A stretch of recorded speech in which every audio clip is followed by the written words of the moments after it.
Hi అండి అందరికీ. This is Joshi Srinivas YouTube channel. ఎవరైనా ఛానల్ని సబ్స్క్రైబ్ చేసుకోకపోతే చేసుకోండి. ఈరోజైతే సేమియా పాయసం ఎలా చేస్తున్నానో ఈ వీడియోలో చూపిస్తున్నాను. అండ్ ముందు చూపించిన విధంగా ఇంగ్రీడియంట్స్ అన్నీ తీసుకోవాలి.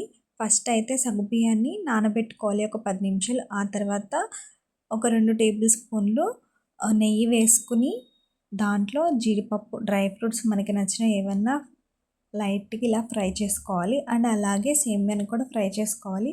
మనకు కావాల్సినవి అయితే నెయ్యిలో ఫ్రై చేసుకున్న డ్రై ఫ్రూట్స్, సేమియా అండ్ అలాగే 2 ఇలాచి, కా ఇలాంటి కప్తో 2 కప్స్ అయితే పాలు, ఆ 2 కప్పులు బెల్లము, ఇంకా సగ్గుబియ్యం.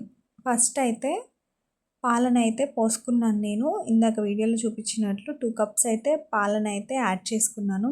ఈ పాలలోనే మనం ముందుగా నానబెట్టుకున్న సగ్గుబియ్యాన్ని కూడా వేసి అవి కాస్త ఉడికేంత వరకు మనం తిప్పుతూ ఉండాలి. లేదంటే సగ్గుబియ్యం అనేవి అడుగంటిపోతాయి, టేస్ట్ అనేది బాగోదు. సో సగ్గుబియ్యం అయితే మనకి ముందుగా నానబెట్టుకోవడం వల్ల తొందరగా మనకి ఉడికిపోతాయి. సో ఈ విధంగా సగ్గుబియ్యం అయితే ఉడికిపోయినాయి. పాలతోనే వేసేయాలి. దీంట్లో మనం వేయించుకున్న సేమియాని కూడా దోరగా వేయించుకోవాలి. మరీ నెయ్యిలో వేయిస్తే మాడిపోతాయి తొందరగా. ఇలా అయితే సేమియాని కూడా సగ్గుబియ్యంలో ఉడికించుకోవాలి. ఒక 3 మినిట్స్ 5 మినిట్స్ అలా సేమియాని తిప్పుతూ ఉడికించుకున్నట్లయితే మనకి ఉండలుగా ఉండకుండా ఉంటుంది. సేమియా అనేది మనకి తొందరగా ఉడికిపోతుంది. మరీ స్టిక్కీగా అయినా కూడా బాగోదు. సో కరెక్ట్ కన్సిస్టెన్సీతో సేమియాని అనేది మనం ఉడికించుకోవాలి. సో మనకి ఇప్పుడు ఈ సేమియా కూడా మనకి ఉడికిపోయింది. దీంట్లో మనం బెల్లాన్ని అయితే మెత్తగా చేసుకుని వేసుకుంటున్నాం. చాలామంది పాకం పెట్టి కూడా వేసుకుంటారు. పాకంతో కూడా చాలా బాగుంటుంది బెల్లం అనేది.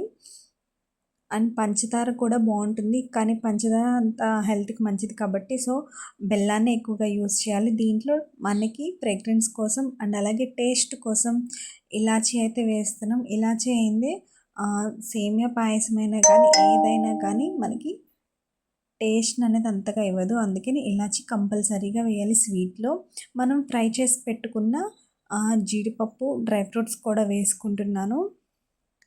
అంతేనండి, సింపుల్గా మనకి సేమియా పాయసం అయితే రెడీ అయిపోయింది. సో వేడివేడిగా కన్నా నాకు ఫ్రిడ్జ్లో పెట్టుకుని తింటేనే ఇష్టం పాయసం. మీలో ఎంతమందికి ఇలా ఫ్రిడ్జ్లో పెట్టుకుని ఈ సేమియా పాయసం తినటం ఇష్టమో కింద కామెంట్ చేయండి. అండ్ అలాగే ఈ వీడియోని ఎవరైనా సబ్స్క్రైబ్ చేసుకోకపోతే సబ్స్క్రైబ్ చేసుకోండి. Thank you for watching this video. Lots of love. Thank you.